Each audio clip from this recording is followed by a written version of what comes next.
Iran ও লেবাননের সাথে যুদ্ধবিরতির মাঝেই নতুন আতঙ্ক ছড়িয়ে পড়েছে ইসরায়েলের একটি শহরে।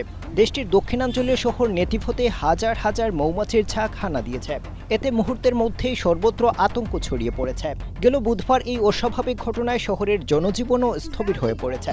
মৌমাছির এই বিশাল উপস্থিতি এতটাই আতঙ্ক সৃষ্টি করেছে যে স্থানীয় কর্তৃপক্ষ বাসিন্দাদের ঘরের দরজা জানালা বন্ধ করে ভেতরে থাকার নির্দেশ দিয়েছে।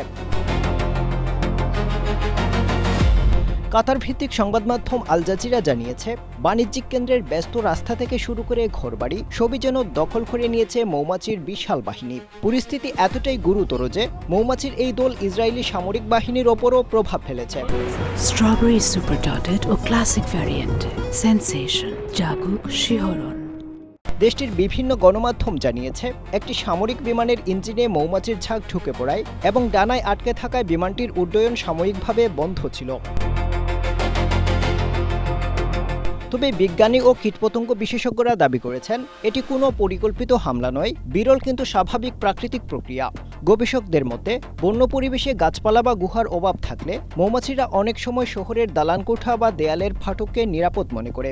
জলবায়ু পরিবর্তন এবং ক্রমবর্ধমান উষ্ণতার কারণে মৌমাছিরা তাদের বসবাসের চিরচেনা ধরন পরিবর্তন করে।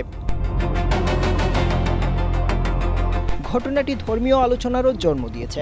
অনেকে একে বাইবেলে বর্ণিত 10টি প্লেগ বা মহামারীর সঙ্গে তুলনা করেছেন। ইরান ও ইসরায়েলের মধ্যকার চলমান উত্তেজনার মধ্যে নেটিজেনদের অনেকেই একে ঐশ্বরিক হস্তক্ষেপ বলেও অভিহিত করেছেন।